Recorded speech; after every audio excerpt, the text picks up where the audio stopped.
E nós vamos voltar aos assuntos que nós estamos ministrando: domínio, reino. Eu estava orando antes aqui, eu falei para a bispa e para as meninas que estavam lá em casa, falei, ó, vou andando que eu vou chegar mais cedo, que eu quero orar um pouco. E à medida que eu estava orando aqui, eu disse para o Senhor, o assunto da mensagem cristã, eles são muito grandes, mas no entanto eles são feitos de pequenos blocos. O que é o Evangelho? Evangelho não é Mateus, Marcos, Lucas e João. Evangelho é uma notícia. A palavra evangelho é uma notícia. Todas as pessoas, nós escutamos evangelho todos os dias. Quando você liga o jornal, é o evangelho. Você está escutando uma notícia. Antes a gente lia o jornal. Quando a gente abrir o jornal para ler, é um evangelho. Porque o que é evangelho? Uma notícia. Chamam de boas novas. Em inglês, um newspaper, um jornal. Isso é notícia. Então, quando a gente prega o evangelho, por isso que Paulo vai falar assim: anúncio do meu evangelho. Qual é o evangelho de Paulo? Paulo tem um evangelho dele, que Pedro não tem, que os outros não têm? Não. O evangelho que Paulo pregava era uma notícia. Qual era a notícia? Eu tenho algumas informações sobre uma pessoa, que eu quero compartilhar essas informações com você. Isso é evangelho. Evangelho não é um texto. Diga, evangelho não é um texto. Diga, evangelho não é uma escritura. Diga, evangelho é uma mensagem. Diga, evangelho é uma notícia. Ora, meus queridos e minhas queridas, todos os dias, além dos jornais, seja na mídia, na televisão, seja onde for, no rádio, falarem sobre assuntos, economia, política, saúde, parará, parará, não há um dia em que os jornais e os noticiários não falem de pessoas. Nós vamos falar hoje sobre fulano de tal. O assunto de alguém aparece, o nome de alguém aparece. É uma celebridade, é um famoso, é uma pessoa, é um cantor, é um governador, é um presidente. A mensagem vai falar um assunto sobre aquela pessoa. Todos os dias tem assunto sobre alguém. Um ladrão famoso que escapou, não sei quem, é uma notícia sobre alguém. Sim ou não? Ora, então se nos noticiários todos os dias nós escutamos falar sobre pessoas também, então o evangelho é uma notícia sobre uma pessoa, e nós podemos falar sobre ela todos os dias. Amém? Em síntese, uma forma mais simples da gente dizer, quando nós estamos evangelizando alguém, nós não estamos entregando à pessoa um conteúdo. Nós sequer estamos entregando à pessoa os 4 passos da salvação. As 4 leis que a gente pregava antigamente, quem deve lembrar, o evangelismo era fundamentado em 4 leis. O homem pecou, né? O homem não pode alcançar a sua própria justiça e salvação, né? Deus enviou o seu Filho para resgatar o homem, e o homem é salvo e perdoado pela fé. Então havia leis, a gente pregava para as pessoas, dava um folhetinho que tinha as 4 leis, tinham as regrinhas, mas nós não estamos entregando às pessoas, escutem, um conteúdo. Escute isso, meu irmão, minha irmã. Quando a gente evangeliza, a gente não entrega às pessoas um conteúdo, como quem está entregando uma notícia de jornal, uma carta. um programa, 12 regras para viver uma vida abençoada. Nós não estamos fazendo isso. Quando a gente evangeliza, nós estamos comunicando, compartilhando uma notícia sobre alguém.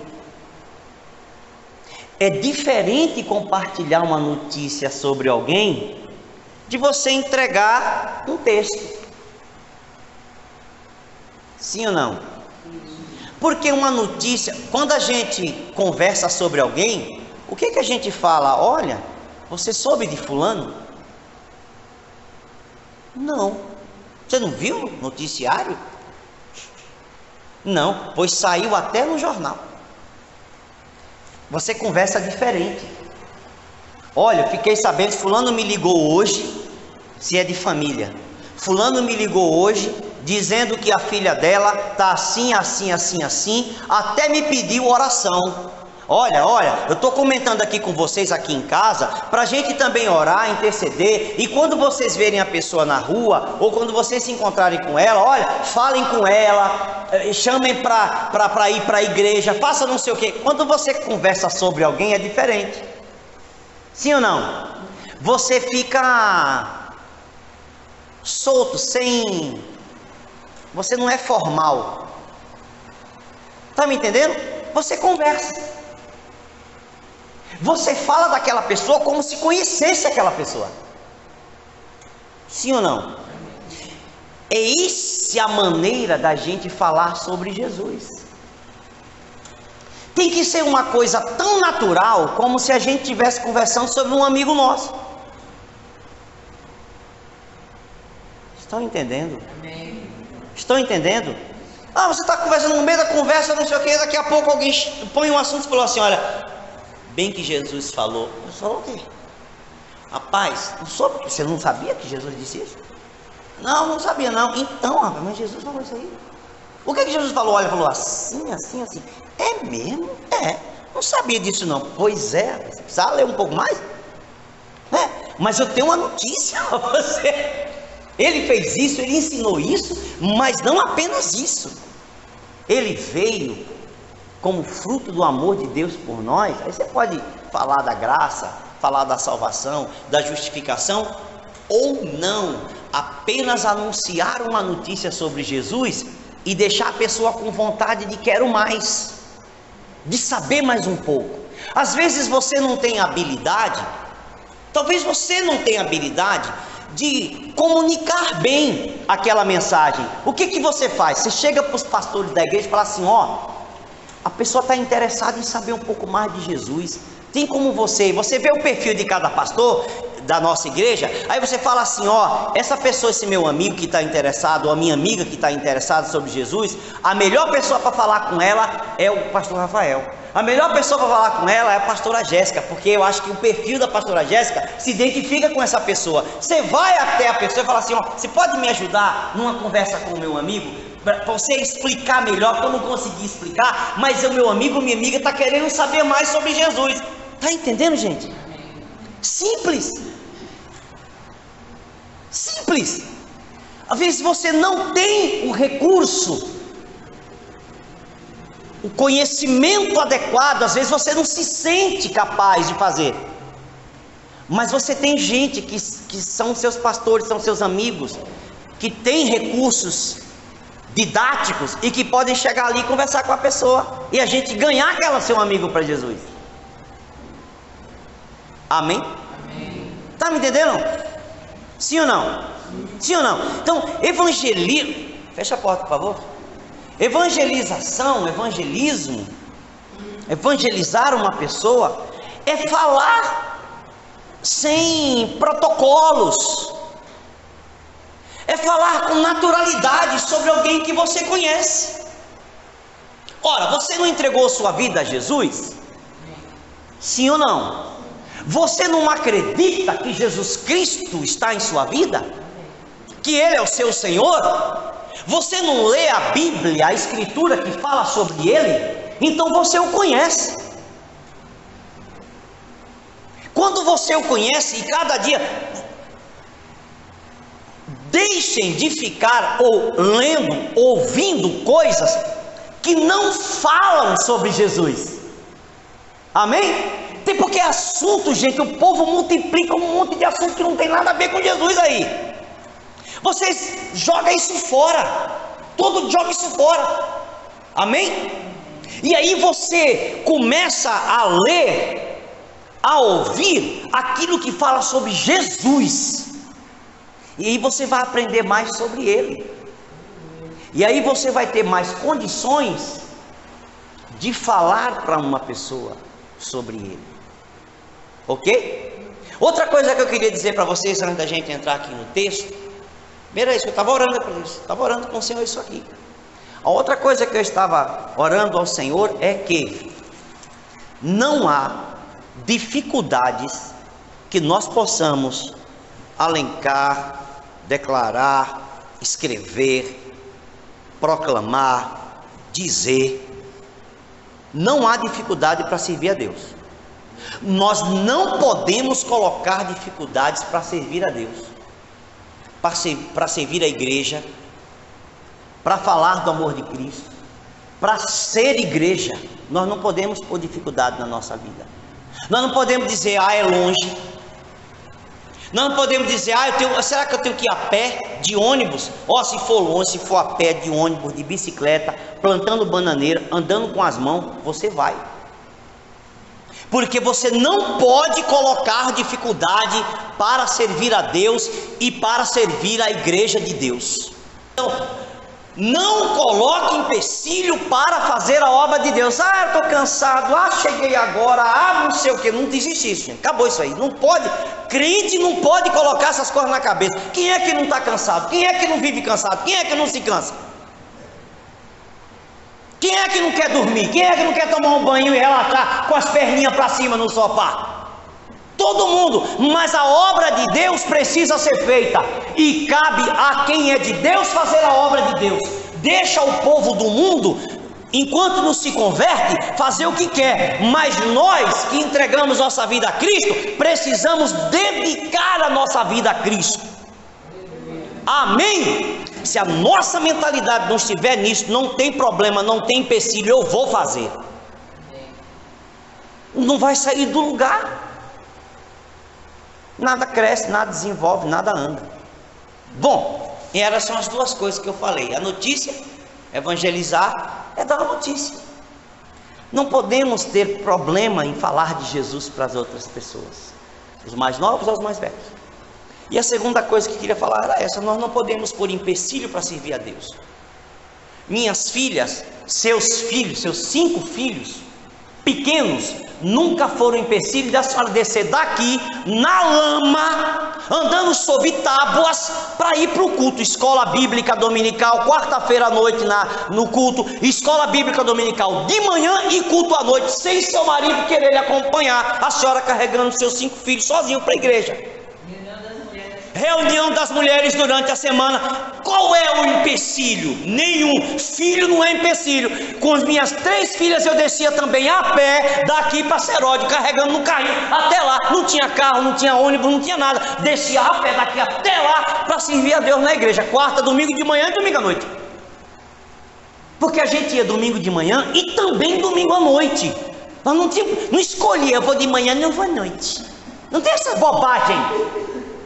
Eu já fui de manhã, gente, pelo amor de Deus. Nós íamos de manhã porque tínhamos um compromisso com a escola bíblica dominical, e íamos à noite porque o culto era um culto de evangelismo, era um culto bonito, onde tinha música, tinha tudo, era diferente. A gente queria levar um amigo, a gente evangelizava. O Batista, domingo à noite, na mente dele, ele era colocado todo dia, toda semana na mente dele, ele tem que levar uma pessoa, um amigo, um conhecido. Sempre tem que convidar alguém para o culto à noite, porque o culto à noite de domingo era de evangelismo, era para pregar para a pessoa ser salva. Prêmio. Quem levava mais gente na igreja ganhava prêmio na escola bíblica dominical. Está me entendendo? Era estimulado o evangelismo, era estimulado o aprendizado, era estimulado o conhecimento. Agora, deixe-me lhe falar então tema, Colossenses capítulo 1, antes de entrarmos nesse tema, qual é o assunto da nossa igreja?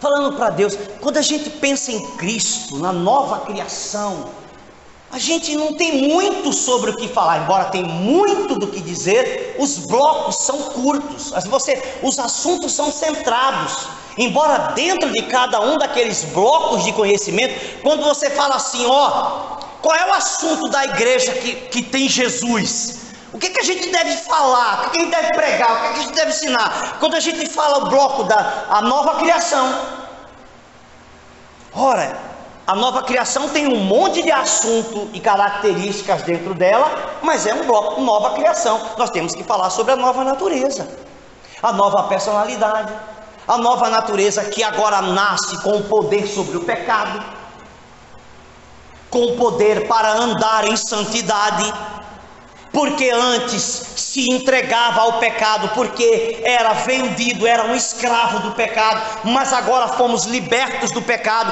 e essa nova natureza que foi colocada dentro de nós, nos dá poder para vencer o pecado. Isso é fruto da nova natureza.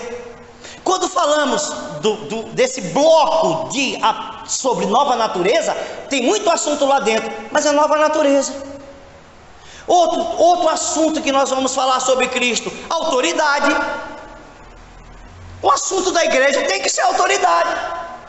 Autoridade que? No nome de Jesus. Autoridade sobre as trevas, autoridade sobre o mal. Dentro da autoridade tem também poder, domínio, unção. Esse é o assunto da igreja. Estão me entendendo? Essas coisas precisam ser faladas na igreja, precisam ser ensinadas. Aí, meu filho, isso leva a vida toda.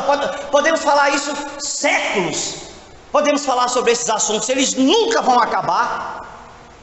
Vamos falar sobre nova natureza, nova criatura, sobre identidade. Ora, por que muitos cristãos ainda enfrentam um problema de pecado? Por causa da falta de absorver, e eu digo isso com todos nós, é fácil. Por que isso é fácil acontecer, inclusive conosco? Por quê? Porque nós não estamos centrados, a nossa mente não está focada, nós não absorvemos a ideia da nova identidade. Não nos é ensinado sobre nova identidade. Essa nova identidade tem características próprias só dela. E isso nos faz compreender quem somos. Gente, você vai no mundo, que eu falo no mundo, em tudo que o mundo faz, nos livros, redes sociais, programa de televisão, programa de internet, a pessoa está lá, olha, você tem que se conhecer. Não é isso que o povo fala? Você tem que ter autoconhecimento e conhecer sobre si mesmo, seus limites, suas limitações, suas capacidades, suas potencialidades, porque se você sabe de onde você vem, você sabe para onde você vai. Quem sou eu? Who am I? Quem sou eu? Quem sou eu? Então, o mundo está tentando descobrir quem é. Nós já sabemos quem somos e nem sequer usamos isso. Porque quando você entregou sua vida a Cristo, você recebeu um RG novo, com identidade completa, com todas as características que está lá. Mas nós não aprendemos sobre a identidade, e aí sofremos todo dia, porque não sabemos nada sobre ela. Ora, o indivíduo está assim, perdoa a multidão dos nossos pecados. O indivíduo está assim, porque, gente, nós somos pecadores. Onde está na Escritura que aquele que nasceu de novo ainda é um pecador? Prove para mim na Escritura que alguém que nasceu de novo ainda é visto como um pecador. Não existe nenhum texto.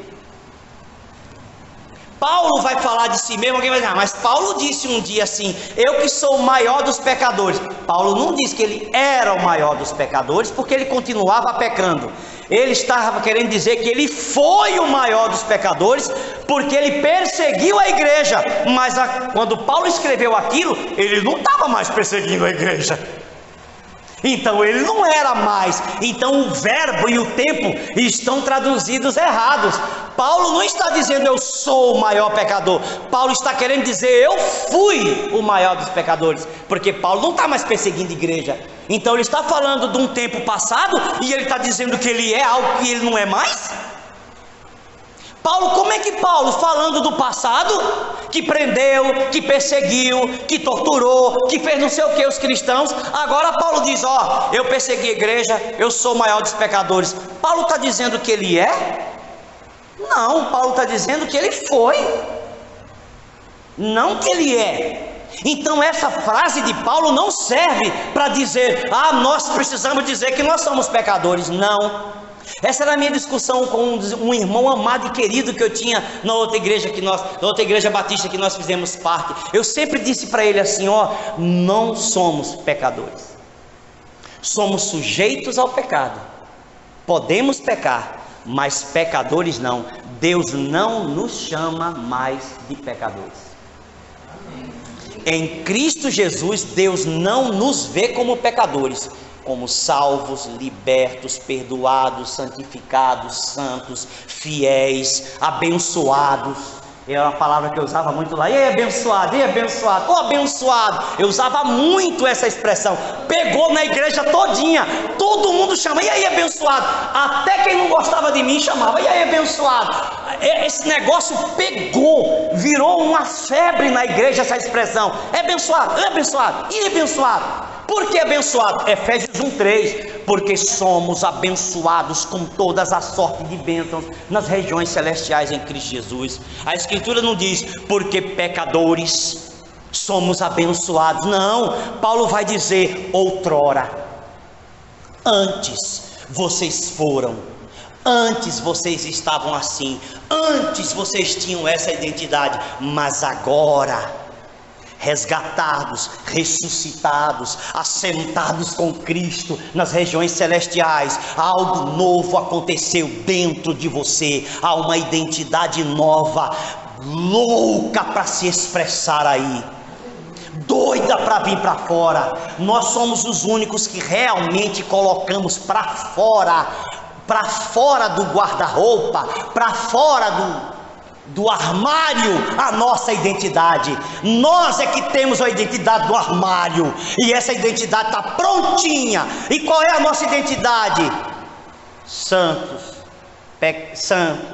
justificados, redimidos, lavados, justificados, santificados, perdoados, abençoados, nova criatura, gente com autoridade, cheia da unção do Espírito Santo, carrega a presença de Deus, templo do Deus vivo. Você já viu nos escritos a partir do Novo Testamento?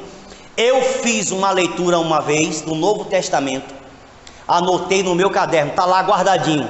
Às vezes eu voltava a ler a Bíblia com uma intenção. Eu já li ela bastante vezes. Então eu dizia assim, ó, eu vou ler o Novo Testamento para pegar que não tinha computador, para pegar os textos sobre tal assunto. E uma vez eu li o Novo Testamento só para ver qual era a nossa nova identidade, do que Deus nos chama. Olha, deu umas 4 páginas de anotação de vários textos, e às vezes com aquela expressão, vários textos diferentes em vários lugares. Eu vou repassar para vocês um dia. Nós vamos fazer esse estudo da nova identidade. Quem somos nós? Porque isso modifica de fato a nossa vida para sempre. A bispa vai orar com você. Colossenses no capítulo 1, do versículo 13 ao versículo 20. Olha como a identidade se manifesta e nos prepara para o domínio. Vem cá, as jovenzinhas entenderam o que eu falei até aqui? Não está nada difícil não, dá para entender, né? Ok. Ele, versículo 13 de Colossenses 1. Ele, que é o Pai, Deus, Ele fez o que conosco? Nos libertou. Somos libertos. A identidade já começa assim, eu já sou liberto. Liberto de quê? Leia o texto. Liberto do poder Nova Almeida atualizada. Liberto do poder das trevas. Deus não apenas nos libertou. O que são as trevas? Os demônios, os dominadores das trevas, principados, potestades, conceitos malignos, ensinos de demônios, doutrinas de demônios, espíritos enganadores. Sim ou não? O poder das trevas é tudo que as trevas têm para dominar as pessoas do mundo. A Escritura diz que Deus nos tirou de debaixo desse poder. Não, a identidade já é nova, já na porta de entrada. Amém? Já na porta você já tem um crachá novo. Porque você só passa por essa porta se for liberto do poder das trevas. Você só entra aí, começou assim. Liberto do poder das trevas, Deus fez um negócio extraordinário. Ora, Ele nos tira do poder das trevas, debaixo do poder das trevas, precisa nos colocar em um outro lugar, porque nós somos seres que habitam, nós somos seres que transitamos em lugares, nós não somos pessoas que não temos lugares, nós fomos criados para habitar ambientes. Diga, eu fui criado para habitar ambientes. Meu querido, se você não está em Cristo, você está habitando no ambiente das trevas. Sim ou não? E somos tantos seres ambientados que precisamos de casa, de apartamentos, de locais. Sim ou não? Para morar. Até o morador de rua escolhe o seu cantinho, porque ele precisa se localizar, que é o meu canto. Nós somos seres que habitamos ambiente, fomos criados para habitar ambiente. Deus criou o homem e colocou no Éden, porque o ser humano foi criado para habitar, para estar. Então Deus nos tira de um ambiente que nos era natural, precisa nos colocar em outro, porque senão nós vamos ficar vagando. Nós não somos Satanás. De onde você vem? Rodear a terra, passear por ela, não tem lugar para morar, por isso que faz isso. Não tem lugar, ele perdeu o lugar, ele perdeu o direito de habitar. Amém? Satanás perdeu o direito de habitar, os demônios perderam o direito de habitar, por isso vagam. Jesus disse em Mateus 18, bispa, é Mateus 18 que Jesus fala, ela gosta muito desse texto, havendo espírito imundo saído do homem, é 18 ou 20? Mateus 18, havendo um espírito imundo saindo do homem, ele faz o que? Vagueia por lugares áridos, porque não tem lugar para morar. Eles perderam a sua habitação, por isso eles desejam morar nos seres humanos. Satanás despreza, ódio dos seres humanos. Ele nunca habitaria num ser humano, porque para ele é um nojo, é uma vergonha. Mas ele não tem problema que seus demônios façam isso para destruir o ser humano. Os demônios vagueiam porque precisam habitar. Como não encontram lugares naturais para habitar, procuram morar nos seres humanos. Claro que isso não é natural para dominadores, potestades e principados, porque são seres angelicais de alta patente. Anjos não entram em seres humanos.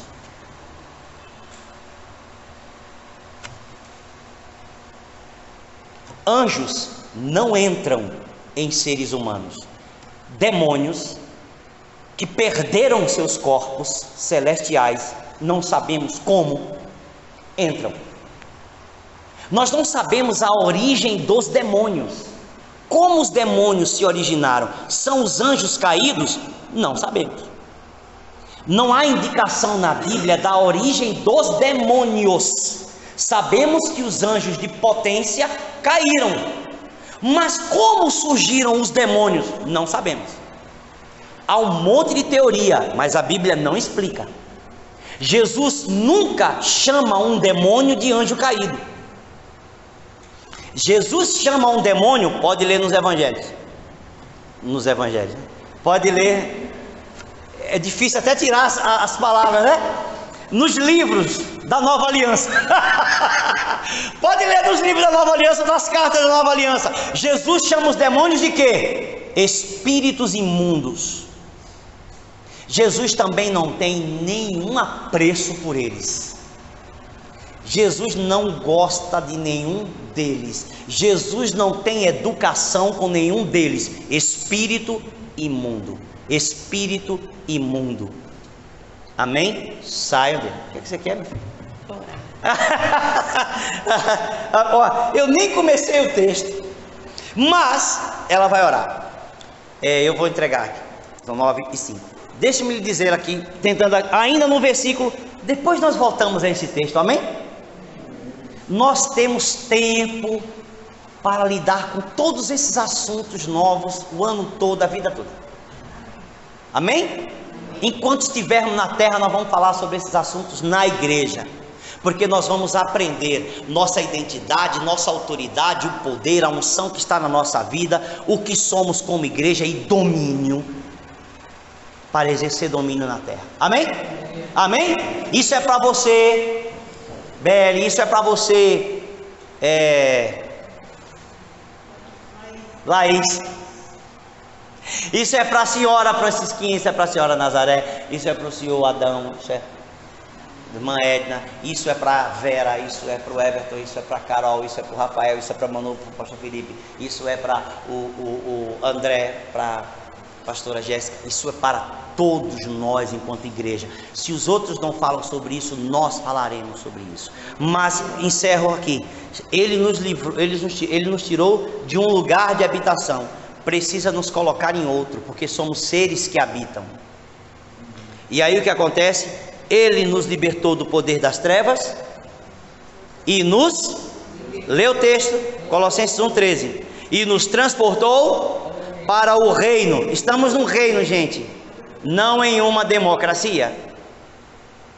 Estamos em um reino. Diga, eu vivo em um reino. Fale, eu sou cidadão de um país democrático, mas eu vivo em um reino, porque quem vive é o meu espírito, vivificados, então eu vivo em um reino. Você foi colocado e transportado para o reino do seu Filho amado. Jesus tem um reino.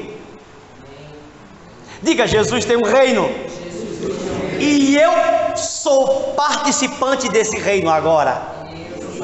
Gente, na porta de entrada a tua identidade já mudou. Você já é outra pessoa. Sim ou não? Amém.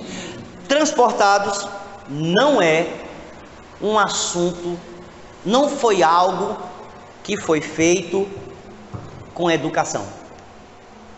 A ideia de transportados foram arrancados das garras das trevas com violência. Porque transportado, você parece que você pegou um ônibus e foi para outro lugar. Transportado, você pegou um Uber e chegou lá, tranquilo, entrou no Uber, tudo bem que é uma balinha, que é aquele liga o som, etc e tal, não foi nada disso.